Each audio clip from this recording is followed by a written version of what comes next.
Hello. Good morning, greeters. I am Becca from Becka Makes Buttons, a pin-back button making company established in Tacoma, Washington 11 years ago, and for the last year has been here in my hometown of Salem, Oregon. And we have some youth and an awesome, amazing friend that works with the youth that I've known since high school. And I am nervous, and that's okay. And also I have the other Becca on the roller skates. She's a little nervous about the ramp, so they're all here today. Go ahead and have some fun, go run around, go introduce yourselves to the crowd.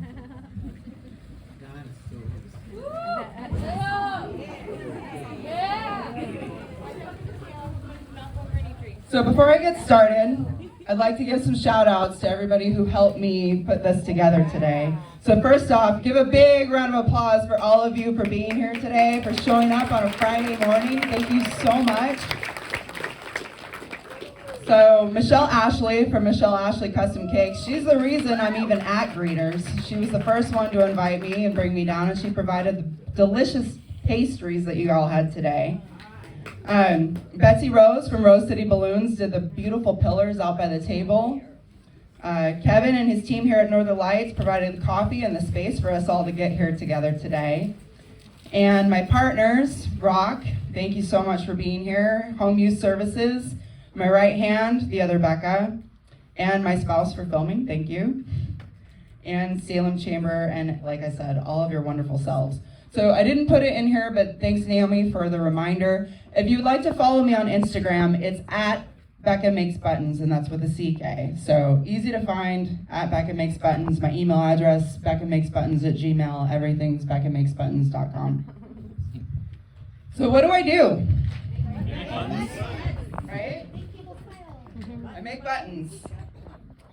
Lots and lots of buttons. I've probably made over 1 million buttons well over a decade now.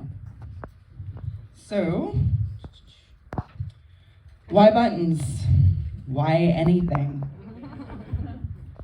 I get asked many questions about why I am the way I am. Why do I do the things I do? What about, what is all those tattoos? What are those piercings? That's the first question people like to ask me. Honestly, I couldn't tell you how many I have. I often forget I have them. They've been attached to me, some of them for over 20 years. Why do I dress the way I dress? Because I can, because it's fun. Why do you have your hair cut like that today? Why are you wearing the tie that you're wearing? Probably because you can, and probably because you want to. I think that's the best reason, one of the best reasons to do anything, because you got to take care of yourself first. So, beyond the joy and satisfaction I get out of buttons, my first reason for doing anything is because I can and because I want to. But it goes deeper than that.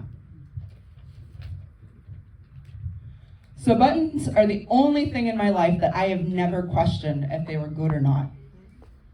I'm 39 years old and I haven't been around for a whole long time, but I definitely have made some decisions in my life that I wish I hadn't made.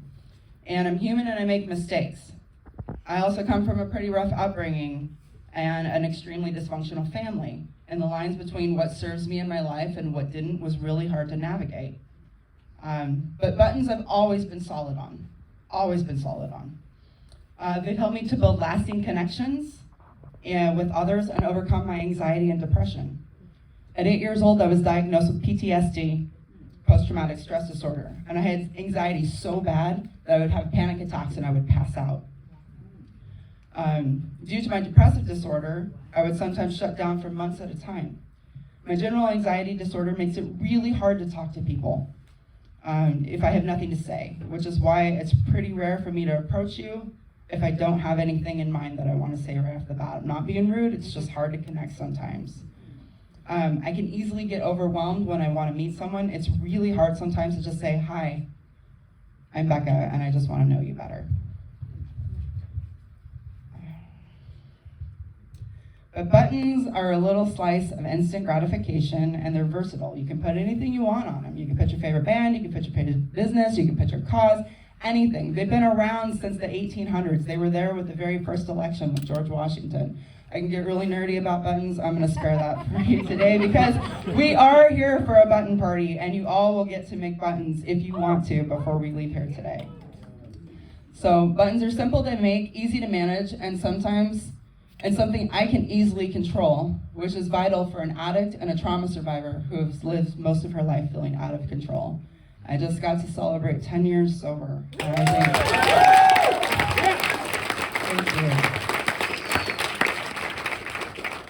you. Buttons have become my anti-drug, and I am super grateful. Anyway, moving along. Does anybody know who this guy is? Are there any Smile Winner contests in the audience today? Okay, so I know where my real Oregonians are. Oh, I'm absolutely going to tell you who it is. This man is Ramblin' Rod. So Ramblin' Rod had a cartoon show I grew up on in the 80s, but he was an Oregon staple from the 70s to the 90s. And his whole life was to make people happy. So not all heroes wear capes. My first hero wore buttons on a cardigan. See the resemblance?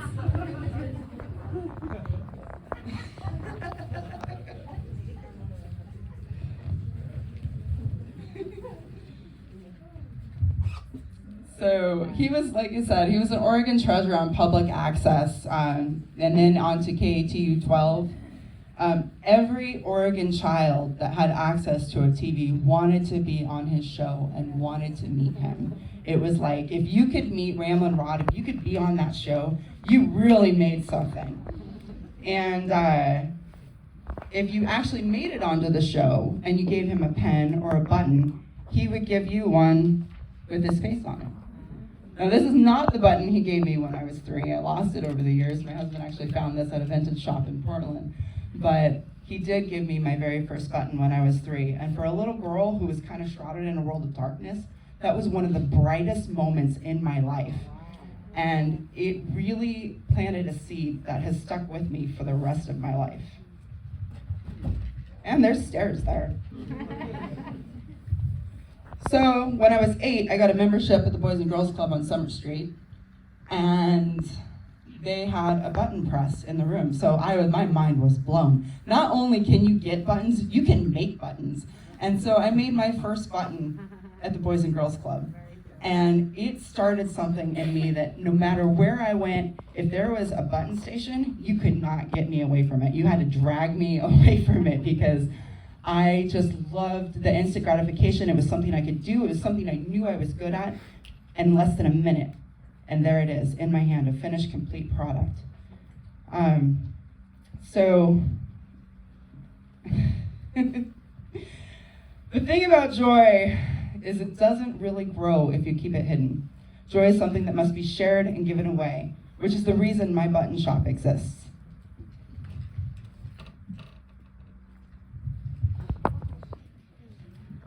I could easily make buttons in my home forever. I did it for the last decade.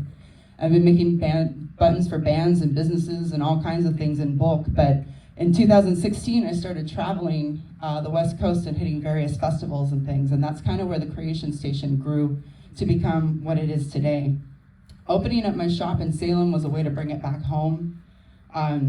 It's been a way to expand and have so many different ideas. You can make buttons from magazines, you can make buttons from pictures, you can make buttons from stickers and all kinds of stuff. Whatever you envision, I want to help you to make you the most perfect button that you would just love. And I cater to the young at heart, where it is my goal to assist you in bringing your creative ideas to life. And so it's a lot of fun. Anybody here have ever made a button in my shop? Yeah. Yes, thank you guys so much.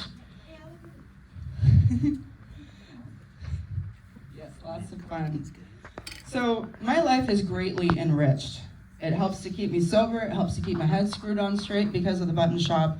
And I love going out into the community. I love the opportunities that I get because I make buttons and because I have the experience of traveling and everything like that. It's led to some amazing opportunities. Like I got to work with Polar Plunge for Special Olympics. I'm going to be doing that again. I got to work with Mary Bridge Children's Hospital. When 2020 first happened, we did a Heroes Underneath the Mask for all the doctors and nurses to help kids make be more comfortable. And in Washington State, it was probably one of the best things I've ever got to do. And also, it's led to me being able to serve on the board for Rock. And there's a lot of things, like I didn't live here for 20 years because I used to live at Rock when it was the SOS shelter. I am one of Salem's homeless. This article is actually, that's my mom and my sibling, and me with my sibling. And I love what Rock does because it does so much more than what the SOS shelter did. And they're still giving back, and they're still doing very important things, vital to people who struggle with mental health, vital to people who struggle with addiction, vital to people who struggle with the homeless crisis, which, if you read that article, not a lot has changed. My other partner is Home Youth Services, these amazing kids.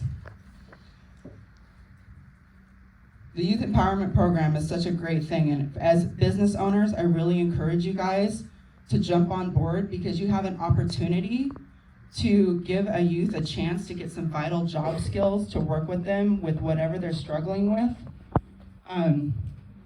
You have to train them in 21st century job skills to help them prepare themselves for the workforce, which is going to give them a step above something that they might not have the opportunity to.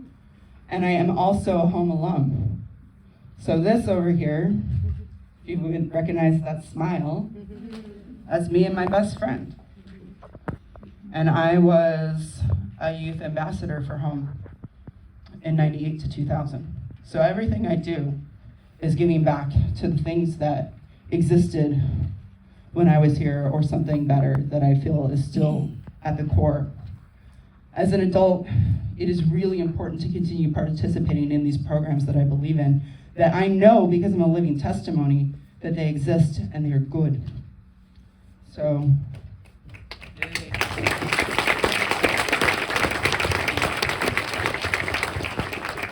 I have been advocating for the youth since I was a youth. Here's another article from Statesman Journal in 1999, where I addressed the senators saying I didn't want to be another kid on the street.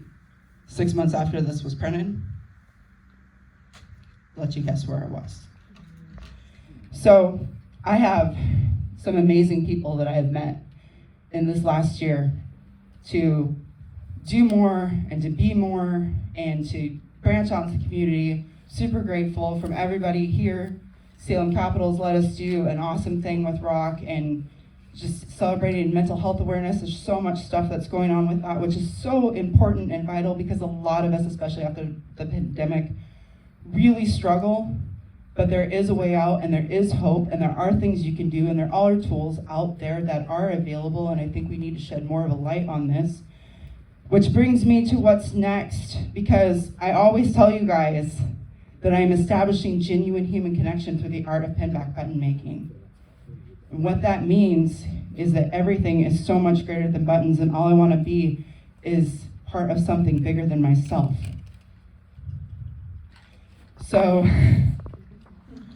Punks in the Park is part of a nonprofit, and this is Sean, and this is Hailey, my partners. We've all been homeless youth. We are all working hard to be more and do more in our community, do more and be more for the youth in our community. And I'm gonna give Hailey a little bit of time to share with you what that is and what that means.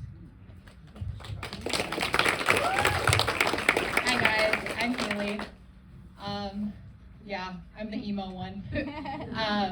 So I'm gonna first talk about Home Youth Services because that's one of the reasons why I'm here. Home Youth Services is a great program here in Salem, Oregon, and we're branching off. And we service youth 11 to 18. Come as you are. If you're homeless, if you are riding in a Lamborghini, I'm going to give you a snack pack. We have a great program called Taylor's House, which people are here for that. And we're the only shelter from Portland all the way to Eugene. There is one in Albany, but it's being redone. And we only have 10 beds. And there's a lot of youth that are experiencing homelessness, and it's not just the youth that are experiencing homelessness because they don't want to do chores, or the youth are experiencing homelessness because it's bad at home and people don't see that. I'm the youth experiencing homelessness youth navigator, and I absolutely love it because, well, I was a youth experiencing homelessness and no one gave me the time of day to be like, hey, where'd you get that bruise at? Or, hey, why are you so hungry? Or why are you doing that? Because we didn't have those awesome advocates, and here we are. So Punks in the Park is Punks with Purpose, providing perspective, and it's people that look like me and Becca, and that people kind of like, ooh, ugh, you know? And so, rough on the edges, which is fine. It's a trauma wall. If you get past it, I'm pretty rad. So is Becca. And it's just a place where we want to make for youth to come in and be like, talk to us and get the resources that they need. And the front will look, half of it will be a coffee shop and the other half will be a resource center, and the coffee shop will have amazing youth being able to run it, and then they'll have a code word that if they need help and resources that they can go in the back and go right into the resource center without anybody seeing them and without being, you know, that need help. And these amazing people, this is a huge dream. I can't believe we're actually here. I'm not gonna cry. But this is what it is, and it's just an amazing thing, and I'm so happy to be part of it. And just, you know, home is such a big, big part of me and a big part of my heart.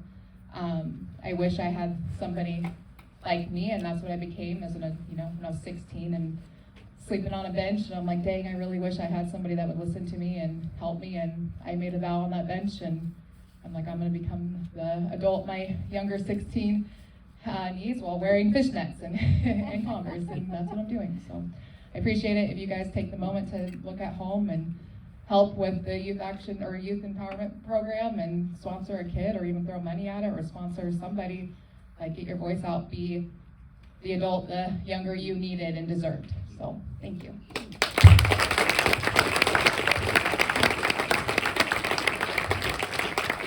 Thank you so much, Hailey. So I am going to do a button party. So once we're all done here, anybody who would like to, my youth and myself and the other Becca, we're gonna run with button machines, and you've got some Punks in the Park buttons that you can make. Is that first merch? Yeah, first merch. Or the 1 year celebration. If you want to see what the magic is, what I love so much about making buttons, I encourage you to hang out and we'll make buttons with you. I do have some brochures and stuff. We can talk about price if you want. I hate money, but we need it to make things happen. So, you know, that's why we're here. So my biggest takeaway is growing up, Ramlin Rod taught me that a winning smile can change the world. Jim Henson is such a huge resource for me with Fraggle Rock, with the Muppet Show, but Fraggle Rock taught me dance your cares away, worries for another day. These are things that have stuck with me until I'm almost my 40s, and these things still stick with me. Mary Poppins, she came in and saw some troubled kids and she turned their lives around. It was like every kid's dream if you came from a troubled home. And she also taught me to do everything your own way. Don't listen to people who tell you things are impossible, because nothing is impossible with a little hard work and elbow grease. And Mr. Rogers, I mean, everybody in this room, you cannot deny the impact that Mr. Rogers has had on the world. And kindness and a healthy imagination will get you far in life. So I live to inspire and to be inspired. My ideas are always growing, but the people that I get to meet and what comes from that. So I have no idea what the next thing is always, but I'm always interested and I always want to see and I'm always curious. So all I want to know is what inspires and what encourages you.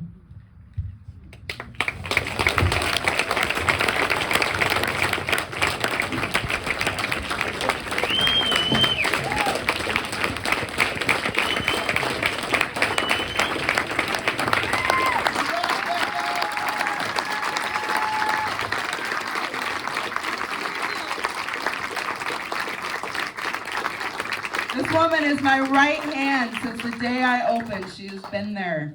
My sister, the other Becca.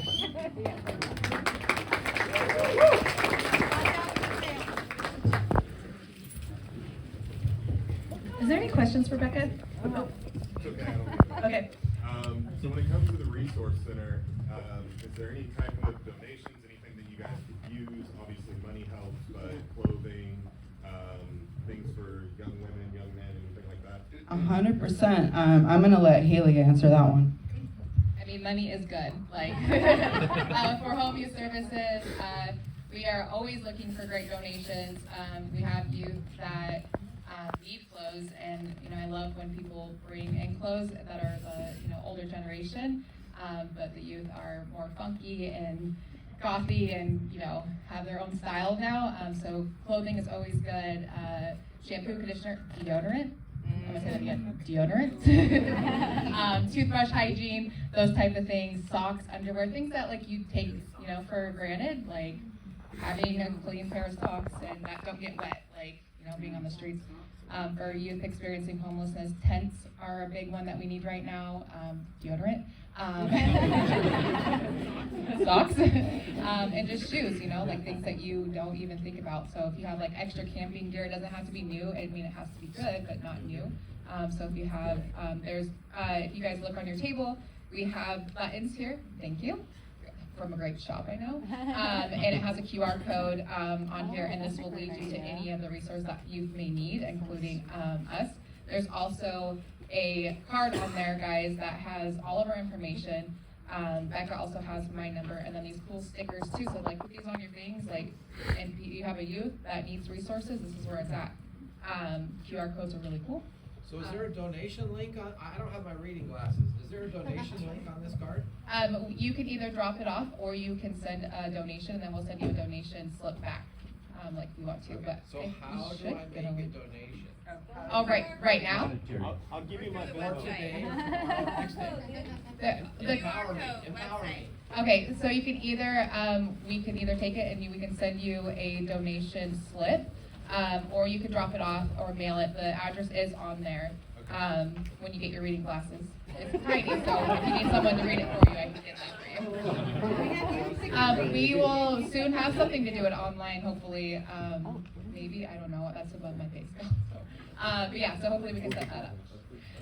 I just wanted to comment. My first life with the chamber was representing the YWCA, which, among other things, had a homeless program, and you could not convince people that there were homeless people. This is in the 1990s. I left there in 2020. Yeah. But I can't tell you how much I appreciate what you're doing, because we can't ignore that there are homeless people now. But it's good that you're doing this, so thank you so much. So I think, Gary, I can answer that from my other hat that I used to wear. Community Action does have a Donate Now button, and you can designate if you want it to go specifically to one of their programs. So you can go on their website and hit Donate Now.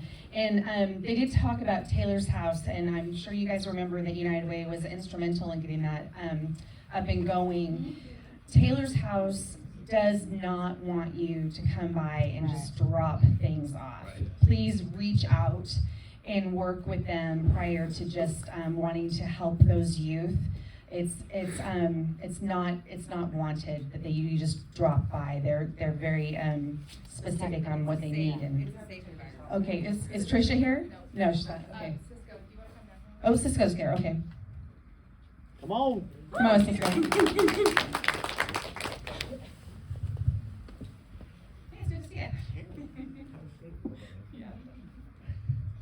Hey, so the main reason that we do not like people to just drop by is we are a confidential site. Yes. So we work with a lot of youth that are coming from trafficking, domestic violence, and we are a safe spot for them, so that's why we don't give out our location. Yes. It's not that we don't like people coming in and help. There is a process for that. If you would like to volunteer, we're always welcoming volunteers and donations. We just want to, our main purpose is to keep our youth safe. So. Any other questions? Becca, Yes. I just want to say thank you for all you do, and I am so proud of you. I can relate to you. Aw.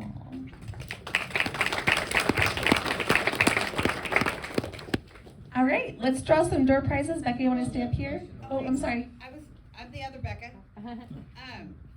Being somebody that has been at the YWCA's homeless camp at numerous places, I didn't have the courage to go to home when I was homeless. I didn't know about it, didn't know know too much about it. The more I've learned about it, oh, I hate microphones. Why do they make me talk in microphones? I hate them. I'm loud enough without it. Here, I'll let you have it back. Oh, I need the mic? Okay, fine. But then when I married her brother, when I started dating her brother, I met this amazing woman who had all this energy, and I wish I had half of it. But her dream was to be what all of us out here have spent our lives trying to be, is to be a better person every day of your life, to treat your community with honor, with respect, with loyalty. And I mean, I hate to be the one to say, I heard her bring it up, you know, my husband and I go out walking somewhere, we're covered in tattoos. I got a 45-inch mohawk that I do put up. I can't ride in cars, but I can put it up. But I have been snubbed by people in suits. I have been snubbed by people with different businesses when I've gone in to ask, like transferring, I inherited a large sum of money. I needed to do something with it. I walked into 4 different financial institutions and was turned away because of the way I look. A lot of kids feel that same way because they are different. It's the fact that my outside matches my inside, which came from her. She said, you know what, you're as beautiful outside and as colorful outside as you are inside. So if our community can step up and give these kids a chance, how many people on their first job had no job experience and put it on there and had no idea how they were gonna get their job? If there was an intern program like this for you, would you have done it? Would you be willing to give a kid who looks like me a chance? That's where we need to be, and that's what Becka and Hailey are doing. And so, you know, somebody who's been on both sides of the card, I mean, I just celebrated 16 years clean and sober. I was a meth addict. I'm a multi-generational addict. But you know what? I kicked it because there was one person who stood up for me. Said I could do it. That officer is now retired, but that's what it was. I fit in somewhere finally. That's what all of us need to network, to be community. That's why society's falling apart. That's why Becka is important. And so is everybody else sitting here in this chair. And I'm going to shut up now. I get to run around in a dinosaur suit. Thank you guys for being here. Thank you. For those of you, if you have not had a chance to meet with Becka, I mean, I can't say enough. She's truly, truly a heart of gold. And on that note, we do have a ribbon cutting at 11 o'clock at Becka Makes Buttons on Commercial. So please join us. All right, let's draw some door prizes. Becka, if you want to stay up here, dinosaurs can run around. I'll have the greeters team come back up. And Ruth's bringing it right now. And then stick around afterwards to network and make buttons. I was just getting there. And I can't thank Becka enough. She and I are going to be hanging out this afternoon making buttons for an event that I'm doing. And everyone that's attending my event this afternoon has to have a camp name. And so she's going to stand there while people make up a camp name, and then she's going to make a button for them. It's going to be super fun. All right, which one am I doing? Jackie. Jackie, what are you doing? I can read what the prices are, or I can read the My cards. camp name is Bubbles, just so you know.